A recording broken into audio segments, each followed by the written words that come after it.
Hey everyone, welcome to the Business of Archviz podcast. Today I have a very special guest, Francesco. He is in London. He runs a studio called Sublime Zero, and I'm going to speak with him about how he runs his studio and how long he has been in the industry and how the ups and downs in the industry in his studio looks like. Francesco, welcome. Thanks for being here, and please introduce yourself to the viewers.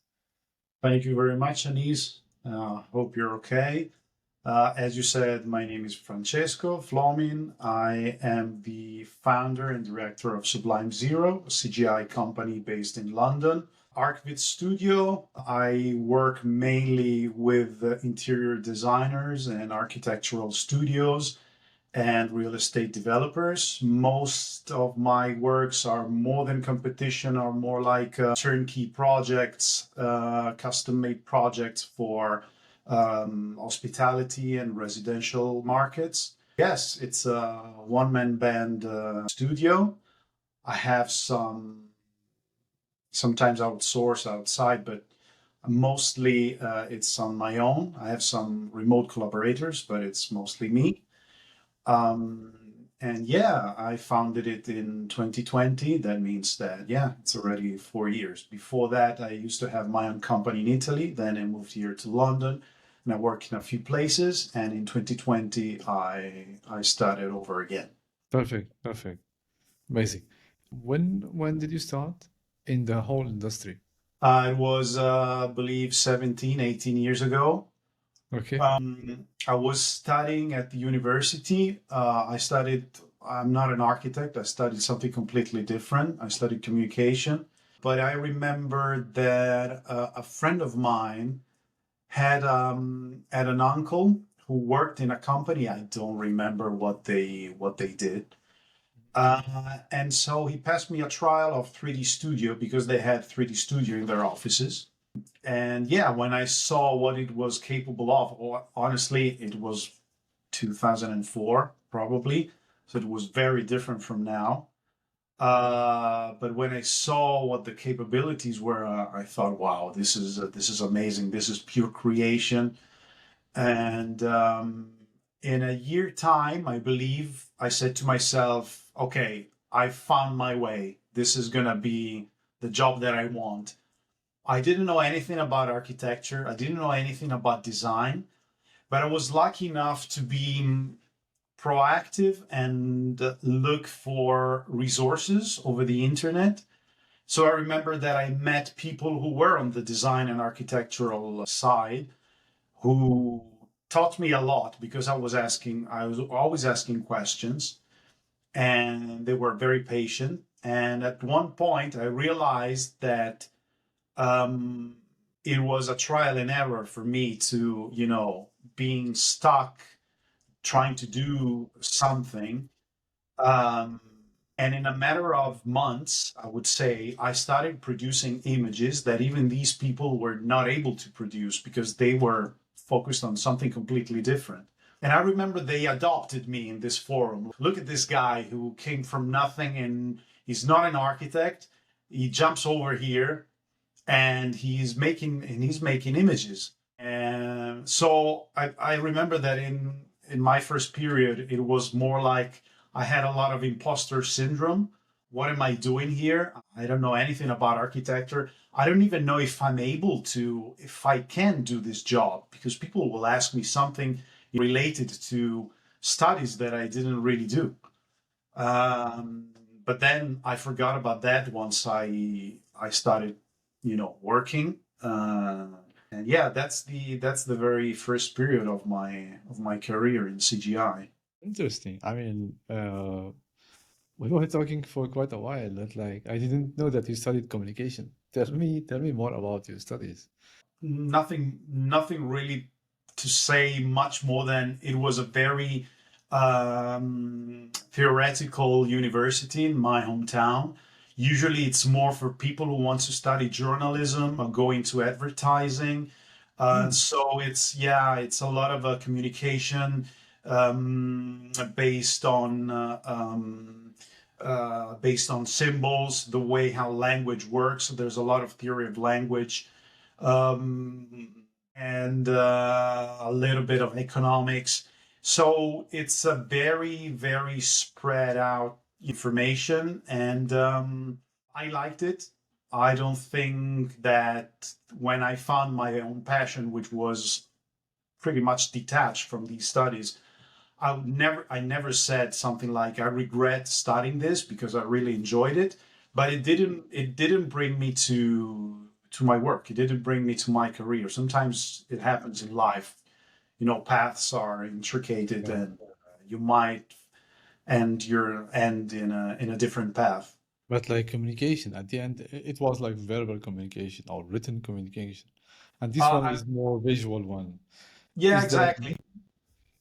There was a part with the visual communication that I put into my degree, into my final degree with the professor, and it was about 3D. By the way, he agreed upon that, even though he knew that it wasn't not really related to that course, but more into the architecture side, which was completely absent.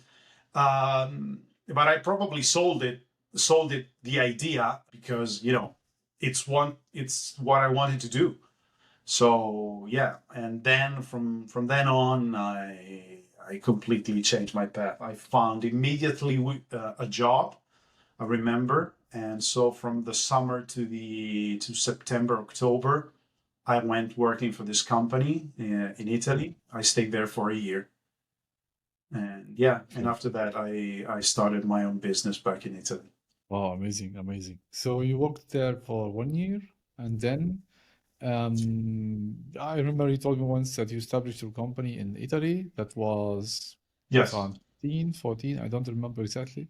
it was 2009, 2009. Yes, 2009. Okay, yeah, yeah. yes, 2009. It was my first year on my own. I started Okay, working, really working, at the end of 2007.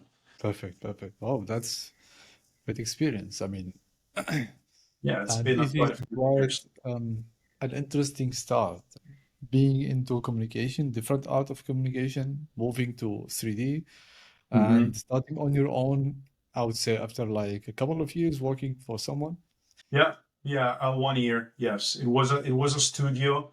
Back then in Italy, there were not many 3D studios. It was probably there were not many studios, but there was also not many people doing 3D. So I remember that I built up my portfolio without having anything commissioned before because all the images that I had were I made them for my own, and I believe I have them somewhere in an old art disk. Probably I should be Yes. publishing them. It might be a nice In idea. some of those hard drives. I mean, I have Yeah, almost 10 hard drives. They are full of yeah, 3D Max files.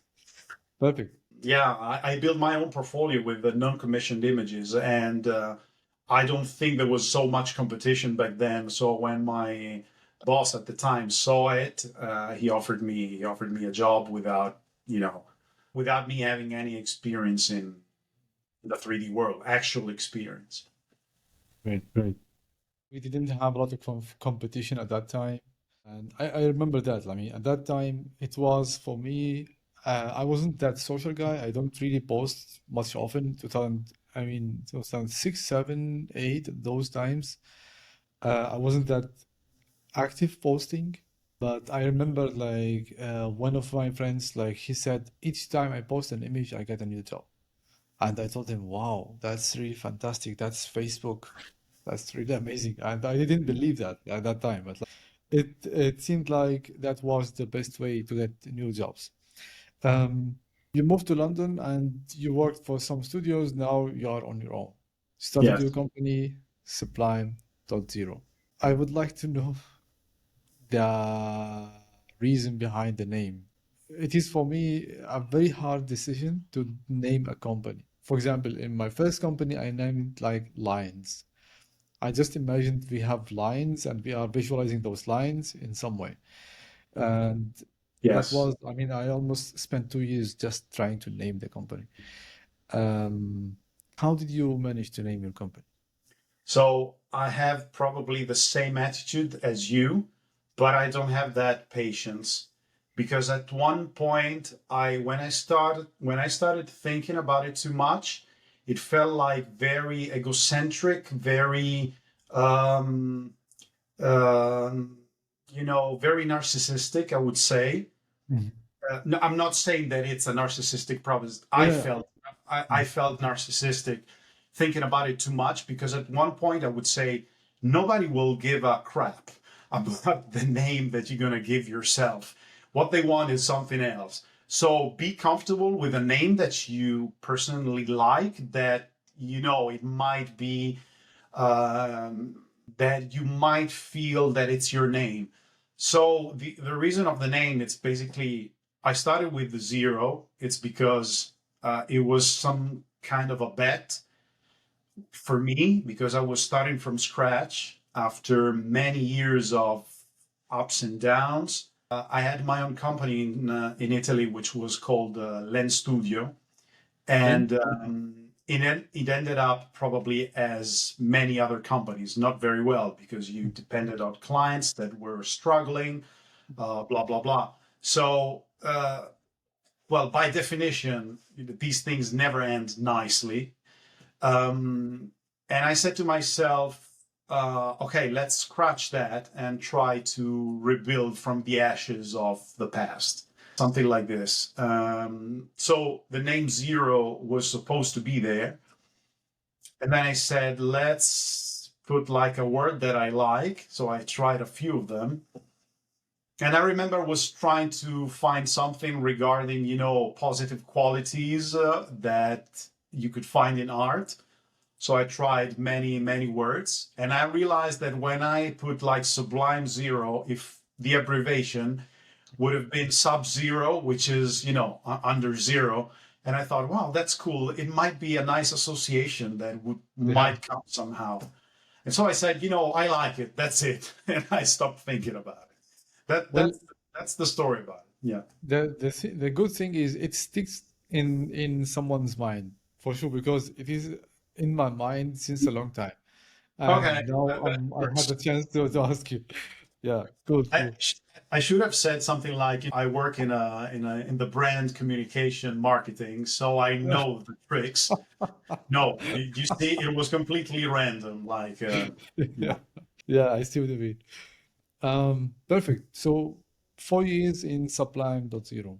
How do you explain the journey? I mean, you started, it's like other studios going up and down a lot. Is it more stable? How do you feel about it? Do you feel positive about the future in your studio now? I never feel positive about the future, but that's because of me. It's because I, I, Okay. I realize that the more dark I get, the more I am on the spot. Okay. Sometimes I let myself go, and that's a very bad sign for me. So I always try to keep to be a little bit dark, but not too Mhm, much. mhm. Perfect. The thing is, no, it has been quite a normal journey. It's probably because unlike many new companies, it wasn't a really complete new company because I started immediately working with people that I knew, that they knew that I was working on my own once again. And so they asked me if I was available to work. And I found myself in well, let's say, lucky situation. It's not only luck; it's because I also built this network back in the Yeah. days. But still, I was lucky enough to be in the right place at the right time. So I recreated some networks from the past, and they have been my clients ever since. A little bit of ups and downs there have been. This year there are some downs. Now it seems to be going up again, hopefully.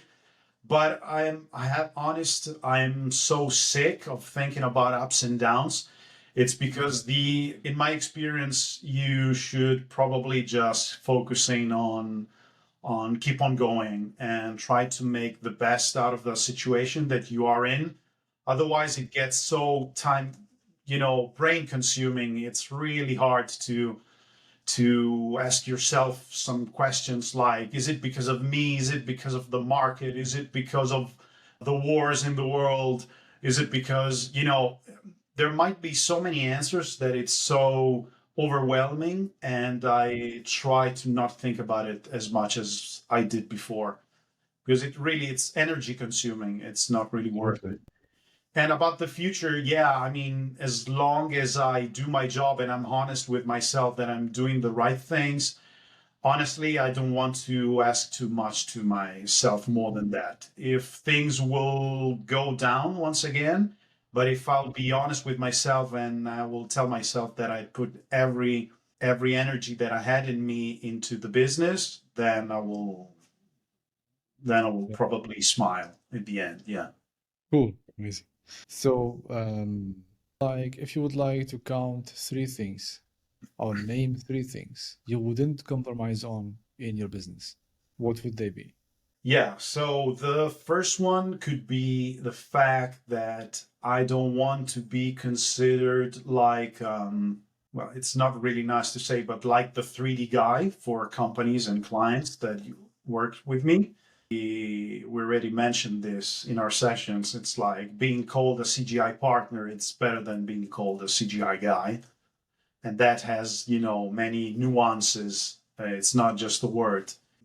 That means that I would really love to have a say in every part of the process. When clients speak with me, I always try not to sound like a yes man, and I always try to be involved inside of their decisions, because sometimes they might take a path in their minds that could be colliding with the actual work that I'm going to be doing for them, and that's bad if it happens afterwards, because they might say or might think, why didn't you say this before, while we were giving you the initial brief? So I always try to almost feel like I'm in the room with them. I'm a colleague more than an outside party. That's the main thing. A second point would be the fact that I'm not really a one task man. It happened in the past that clients or potential clients were asking me to do like just a part of a job, and not being able, and since I wasn't able to complete having a control of the final output, I didn't work with confidence. I didn't really enjoy what I was doing.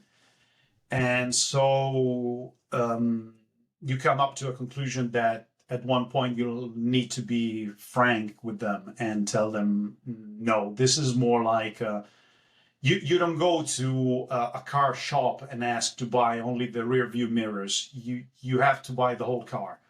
That's what I'm selling. I'm not That's a good, selling very nice rear view analogy. Yeah. mirrors. Sorry for the improv analogy, but that's what Yeah, popped up that's in my perfect. mind. Perfect. I like it. Okay. Yeah, and last thing is probably like quality. If a client tries to push into a direction where I know that it's going to be bad for the quality of my image, and one very stupid example might be when clients want to have too much say in the composition of the image. That's when I become a little bit defensive, not defensive in a nasty way, defensive like, okay, let's keep track of what they are thinking, because this might be dangerous for me. And yeah, so if a client's become, I wouldn't say irrational, but they go into strange paths, I always try to advise them and tell them, listen, this is my expertise. What you're trying to, I understand what you want, but be careful, because these are the problems that we might encounter during the process. And so yeah, these are, I believe, the Yeah, the main things that I usually try not to compromise with. perfect. I mean, those are three things in a way. They are very connected, but they are three things.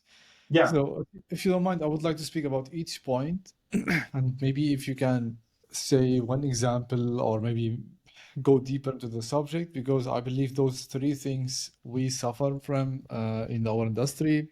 And one thing, the three things I feel like they are hugely important to gain the respect from the client because in our industry, I hear people saying, "Oh, clients don't respect us," all of that. But like respect, it's not something given; it's something like gained, taken. So Yes. if you are doing it in this way, like you are a partner, you are not one task man, and you don't compromise on the quality, it means, I mean, there is no way they won't really respect you. And I've already watched your interviews with your clients. I will Mhm. link the interviews in the description if you don't mind, so people can see how you manage to work with your clients.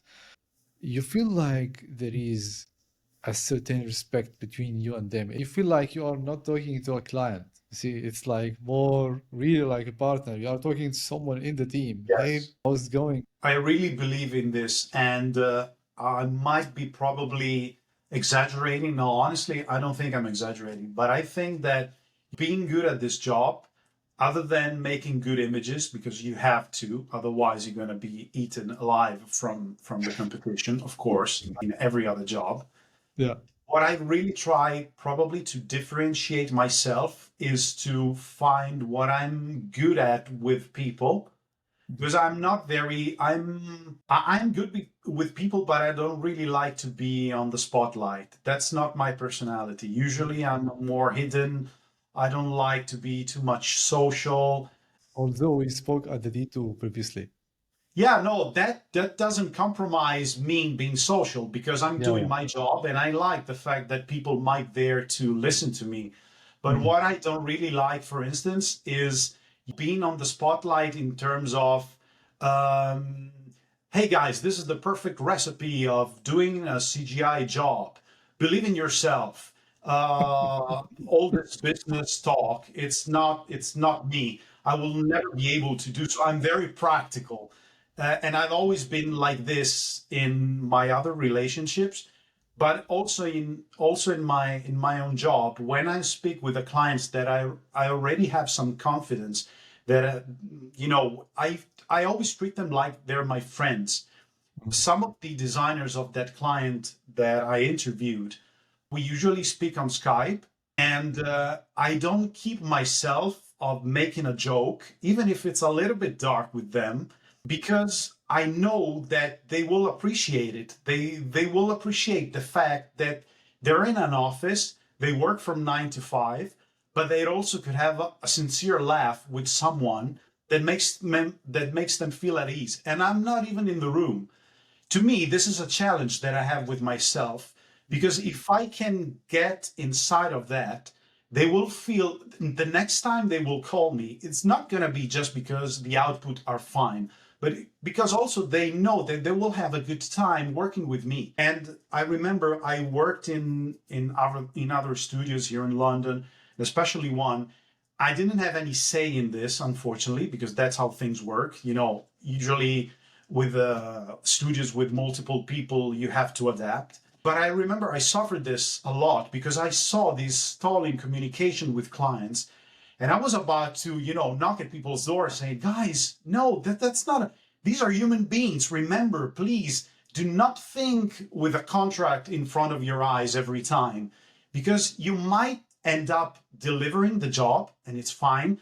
But these people will not say that it was a nice experience. Next time, they will probably think about you as they might think about somebody else. You didn't make any difference, even though the images rocked." It's not only about images, unfortunately. Well, fortunately, because in life there are many things that are important, not just one. So yeah. Absolutely. Yeah, I mean, what you said I mean, makes complete sense. I liked the fact that you said that just I hope remember so. those people, they are working 9 to 5. They already have a stressful job, and it's important to have a nice partner, okay, to work with. Perfect, perfect. Yeah. Could you explain more? What do you mean by I don't want to work as a freelancer or a one task guy somehow? Uh, yeah. So, did you have So some experience in the past? Maybe you can share with us. What do you exactly mean? Because I mean, both for me, they are outsourcing the work outside their office. So, what do you mean by I'm not that one task guy? So I think my mind works in a way where if another person needs me, they should need me for everything I can bring to the table. And in the past, when I say freelancing, probably I was not even thinking about it, but I was probably talking about experiences that I had with other 3D visualization studios that might have used me. And when they asked me to do like one specific job, one specific task, because then I would give them, I don't know, even not even an image, but like the 3D master files, and so that they would continue working from there. It felt like a sausage factory in my head, and I wasn't really in love with it. And I remember that I didn't really work, probably not even very well. I remember that there are like a specific client that I'm not working with them lately, but there was a conversation like, please let me do what you request other companies to do. Don't use me like a freelancer, because that's not what I want. And they seem, you know, they were the ones that they constantly called me, so they were happy with my work. But for some reason, they branded me as this is the gap that we have, and this guy is perfect for it. And I told them, listen, no, I'm not. I wasn't probably so direct, but I believe I explained myself. And I don't think they accepted it. They took no for an answer. And so in the end, the relationship pretty much ended there. I don't regret it, just because, I think it's time wasted when you keep doing things that you don't really want to do. Maybe it makes sense when you're younger, because you need to make experiences. But at one point, when you know that you can find alternatives, and maybe you have a better idea how to find those alternatives, maybe it's best to let some things go. Yeah, at least that's my experience with it. I don't know if that answered Yeah, your absolutely. I question. see what you mean. Yeah. I mean, this comes together with the first point that you are more as a partner and you would like to have the final say for the Yeah. image. And yeah, cool. When you said I don't compromise on the quality, if the client is asking for something and they are not really aware about the consequences, I'm going to make them aware about this is not going the right direction. Yes. So that's what I understood from you, what you said about the quality. And plus, do you have some standards for the quality?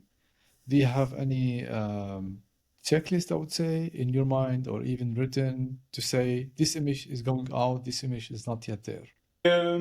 Kind of. I'm not so organized to write like the 10 rules and attach the poster on my wall, even though I should probably. But in terms of quality, first of all, it's the first thing is, in my experience, the more freedom I have with composition at the beginning of the process, the better the image will result in the end. Even if clients want to, comment heavily on the lighting, I might end up with a good result anyway. Let's say that I want something moodier, but then the client says, we spoke with our clients and they said moody is not good. We want everything to be bright and diffuse light from everywhere. I don't consider it as as a deal breaker, because sometimes I can work with different ways. But with competition, usually it's like I try to be very strict in the beginning of the process. So that's my first rule. Try to win the competition, the composition with the client. That's my first rule. Second rule would be stick with the number of drafts that there are in the contracts. Not just because it's on the contract, but because if clients usually ask for too much, that means that there's a problem within their way of thinking. Because if they do not nail what they were looking for in 3 rounds of comments, that means that they might be going in different paths, and I'm not very comfortable with that. So I always try to measure very carefully what happens in rounds of drafts. That's another thing. When I see a round 2 that it's not necessarily way better than round 1, I ask myself a question: was I so good that I nailed it at the very first round, or is it the designers who are not still sure about this, and that? And if that's the occasion, I try to communicate with them and asking them what do they think if this was that, and vice versa. So I believe I have these two rules, and the third rule would be more generic. Like I always remember that I'm in charge of the final quality of the image. That means that I need to be proud of that. And if I'm not proud of that, did I put everything that I had to in order to defend the image? And if I see that it was a lost battle from the beginning because the client is stubborn or because there are other problematics, it's not necessarily a client's fault. It might be also my fault. Then I'll try to learn from the lesson. But it's something that I really like. It's go back in time and look at all the final visuals that I produce. Usually, I wait for, I don't know, a couple of weeks, 3 weeks time, and then I look at them, and if they feel fresh, if they feel nice, it's almost like I didn't do them. It's almost like somebody else did it because I don't remember the process right there. It takes Yeah. me like 5 seconds, and those 5 seconds for me, I really enjoy it. So yeah, I delay this part, and then so to answer your question, the third part would be if I look at them after a period of time and I like them, that means that I did a good job. Also, because after a while, you might end up in a spiral and you see that you're producing the same images, not the same images, but images that are similar to other projects. And so, even if you notice that after those 2, 3 weeks, then in your head it's like, wow, I like them. But next time, let me try something new. Those thoughts come in my head when I see already delivered images that are in my archive, not when Yeah, I'm working on them. I see, I see. But maybe because when you work on them, you get used to them, you don't really recognize what is unique about them. If You're, you you're too much involved in the process sometimes, yeah, so yeah. it's hard to be so much critical afterwards. Perfect. Well, that's really like we talked about the 3 pillars of the business, and the last one is how to control the quality. First one is how you consider yourself as a partner more than the 3D guy, and the second one is you are not the one task guy. Yeah, Um, definitely amazing. no. If you, I mean, I believe you answered this question I have in my mind is what is unique about the service you are doing. So I believe you said you are one of them. You are in the room with them. You have a very strong relationship with them. So it is very important in our industry to have a very strong relationship with the client because like having a cold relationship does not really help. Would you say that this is your uniqueness? I mean, this is the uniqueness about your service? Yeah, I mean as I said, it might sound, I don't know, not dishonest, but it might sound um, not completely true, even though to me it is true. I believe more in the relationship that I build with my clients than the actual output. Because the actual output might be amazing, Mm. but you cannot control the amazing things that other people do. And Yeah. honestly, I don't think that other people are so well interested of being liked by their clients. Every time I remember this happened in every office that I've been working with. I don't remember one single person saying something like, I really love that client. I want to make him happy. No, nobody ever said that. It almost feels naive. You cannot even say that in front of other people. You might feel like, you might seem like a child. Yeah, But I don't care. Since I'm on my own and I really believe in that, I want to put myself in this like 100%. I want mhm, every new client to meet me and I want them to build a relationship where in 2, 3 months time I will be able to make a joke without even thinking about, oh my God, what if this person does not like my joke? I don't care. mhm. When you're with your friends, you do not think like that. When you're with Yeah, your friends and you have a beer in your hand, you want to you want to cut loose. You want to be mhm. comfortable. And that's That's how I want to be with my own clients. It's because at the end of the day, we work pretty much more than anything else in life. We stay on our work more than with our families. So why not try to make everything more like homely, more intimate? I don't exactly. see any problem with that, but for some reason it's not considered professional by many people. And Yeah, I I mean, don't know. Maybe in the end they're right because you are right. I mean, I completely believe what you said. I can give you examples. I don't have Do you anything remember more. like the first time I talked to you and asked you a question? Out of 4 clients working with you, how many of them they go away, they don't come back?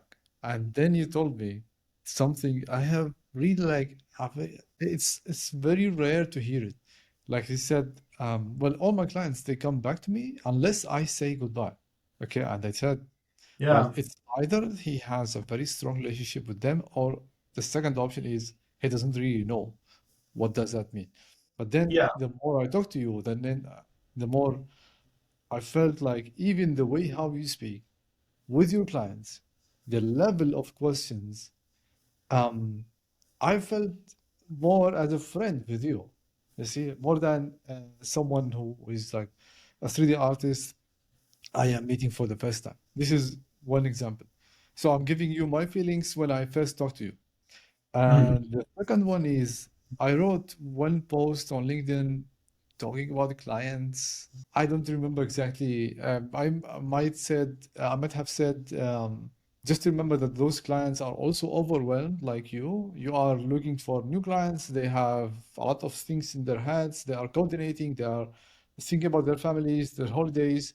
They think about what they will do after the work. They will think about the deadline, their boss. Are they recognized? The salary increase, all of that. And you come in between. You ask about when they will send you the work. So you are, in a way, another boss asking them when they will deliver. And mhm. if you know Lassie, okay, he wrote, I love my clients. That's I never read this comment on any of my posts. Usually I always read like people talking, oh, my clients are really disrespectful. They don't respect my work. They don't listen to me. They don't pay on time. They don't. But I have never read a comment saying, I love my clients. I said, Yeah. wow, that's perfect. I think it's and it's also I think I developed this during the years because it wasn't like that. Especially when you're young, you might not be completely aware of all the difficulties that might be behind, your clients' lives. And so right now, for instance, now you just said, my clients never pay me. As far as now, I can definitely distinguish a clients who doesn't want to pay with a clients that have difficulties paying. So even when you're becoming aware of these things, then you know that that client needs to be loved because they're facing difficulties. And that means, can I help them? And if the answer is yes, it's more points that you're going to be gaining because they will appreciate the fact that you helped them out during difficult times. If your clients is one of the other type, then it's bye bye, of course. But Yeah. when you're young, it's also hard because I remember I made terrible mistakes in the beginning, like everybody else, because I misjudged people. but misjudging them also helped me out, to figure out my mistakes and make sure that I will probably ask myself the good questions the next time I would be meeting someone. Yeah, So yeah, yeah. that's true. That's true. You know what? I don't remember when was that, but someone told me about, well, the client asked about this, I'm going to deliver this, and that's it. Mhm. And I told them, hey, look, imagine the client is like your friend, okay, or maybe like your child. They need something from you, and they are not exactly aware of what they exactly need, the complete Yes. thing. And you are the expert. You are the perfect one to tell them, look, you need this, but actually, this is just 10% of what you actually need. Tell me more about your needs, and I'm going to help you. Having Yeah. this mindset of working with the clients, loving them, or at least like having a nice, positive intention to help them, this is going to appear in the conversation. No way to hide it. Yeah, definitely. It's still a human relationship, and for some reason, when there's a contract in front of you, you keep forgetting. I think that's the main problem. It's there's money involved. When with your friends, there's no money involved. And if there's money involved, you need to be careful because you might lose that friendship and it's going to be real bad. With Absolutely. clients, there is a contract. So it's hard to, remember that there is a contract. The thing is that nobody says that you can make sure that you're protected, that there's a contract that they will sign, and then you can forgetting that that contract exists and saying, you know what, they in the contract I said that they have only 3 rounds of comments. Will I put the contracts in their faces when they are struggling in the end because their client is asking them something out of the blue? No, I will help them, but not because I want to look like the good boy. It's because it happens. So if a friend of mine would ask me like a favor because out of the blue something happened to him, I wouldn't tell him, listen, we didn't agree upon upon that. Why are you asking me a favor? No, sometimes you can act out of kindness, and there's nothing weak about that.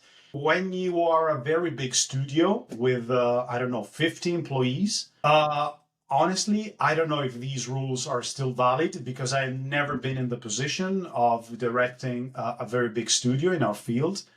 I've been in big studios, but I wasn't really at the top in order to see how the sausage was made.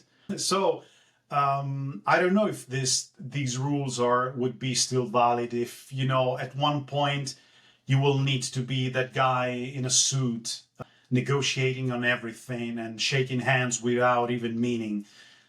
If that's the case, fine. I'm happy for them, but yeah, that's not the way I do things. There's one thing, I don't know if I can mention it. I've always been very in love with a studio. I also talked about them with an interview I did with Fabio Palvelli that I will be publishing soon.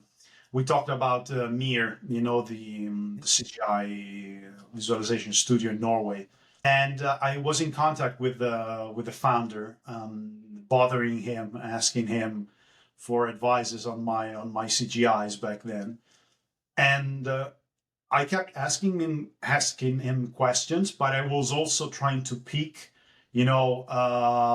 what music does he like? What kind of taste does he like in everything? In order to, put myself in his thought process, almost like if I could extract his recipes.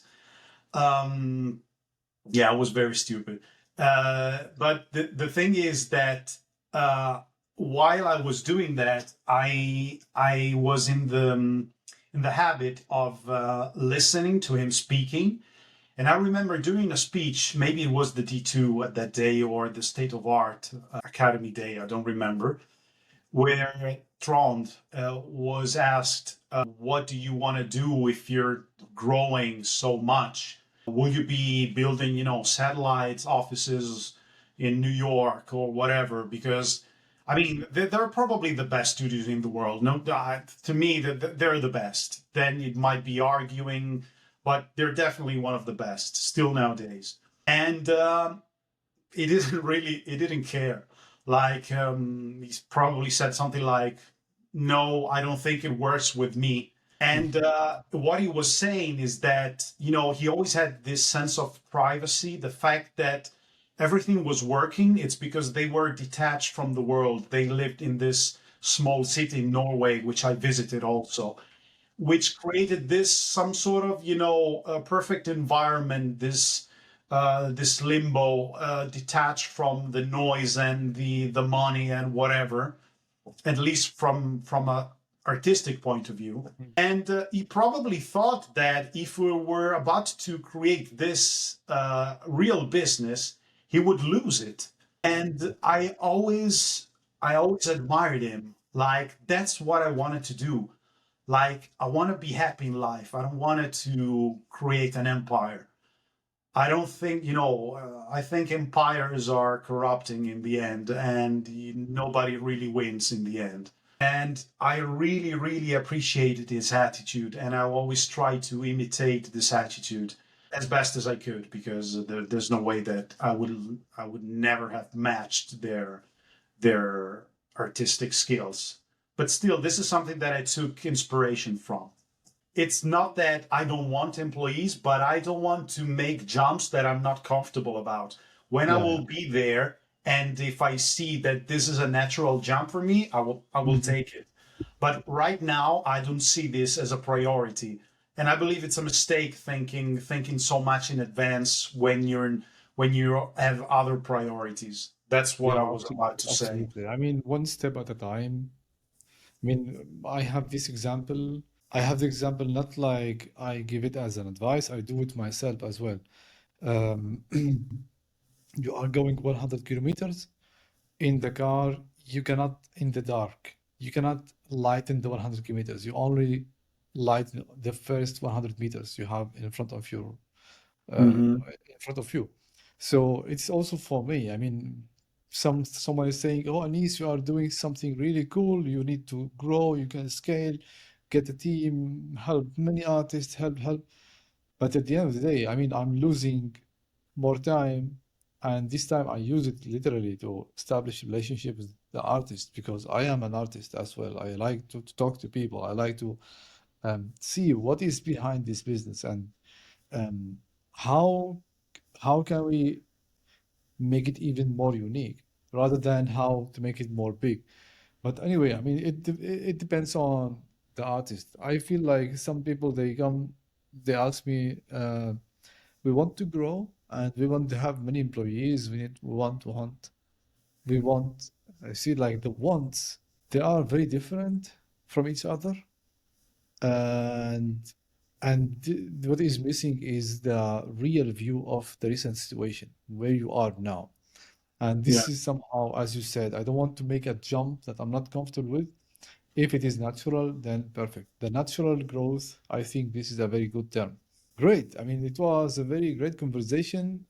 I cannot That's believe. it. I mean, I still have maybe one question, two questions. You already had your experience previously. You built your network. You moved to a different country. You worked in a studio as employee. Then you started on your own. For someone in the same situation, okay, who already had an experience and they are starting from zero again in Mm. maybe the same country in different country, what could be your advice for them so that they can take the right path? So, are you saying somebody like me who will give a second chance to something that didn't go well in the beginning? Exactly. The perfect formulation for this sentence. I mean, in a way, it's supposed to be better because when you fall off the bicycle and you get up, you know how much it hurts. So you will be more careful the next time you ride your bicycle. That's just to complete the analogies of vehicles that I'm putting Yeah. today. That's one thing. So if you're worried about it, yes, please be worried about it because it's being worried usually keeps you sharp. but also be confident that, at least you have already learned some skills that you didn't have before. And personally, I don't know if that might be applied to everyone. The more I grow up or grow old, as a matter of perspective, the more I know that keep learning is not necessarily a young man game. You can still be learning. Actually, you also have less pressure on yourself, because when you're 20, you have some sort of bet with the world. What am I gonna be becoming? Is it gonna be like this, and that? In your 40s, perspective jumps in, and you start thinking, okay, yeah, I didn't reach that top. Let me see if there are other tops that might be the new peak for me. And nobody's looking at you. I don't know if that makes sense. Before you felt like all the eyes are upon you, because you're young. You have maybe your parents or your friends who are watching you. When you're 40s, people are so involved in their lives, in their family issues. In a way, it's the perfect time of, detach yourself from the noise and see what comes next. Let's try this again. So I believe that, not having so much pressure might be your good friend. That's what I think. But I'm also talking from a perspective of a studio that it's going well. So I wouldn't know if if this thing would fall apart once again, what I would be saying. Let's say that people speak in the present. So what I'm saying in the present, it's like, yeah, take a jump, whatever. I mean, life is short. As long as you're paying the bills and you provide for your family, and you don't go to prison because Yeah, your kid is starving to death. Uh, do what you like. Keep doing it. perfect advice. Perfect advice. My last question. What other hobbies do you have other than chess? I have many hobbies, but they last like yogurt in my fridge, so Good. not very long. Chess is the one that it's been going for almost 2 years, and I'm starting to see progresses that I really enjoy. Um, Also, when you have a teacher that helps you out, figuring out what's going wrong and whatever, So that's you have a teacher for chess. yeah. We've You are been taking it very seriously. yeah, definitely. I realized that at one point I was enjoying it so much that I used to play a lot. Mhm. I didn't think it affected my job in any way, but for sure it might affected time that I could have been investing in, in the commercial side of my job.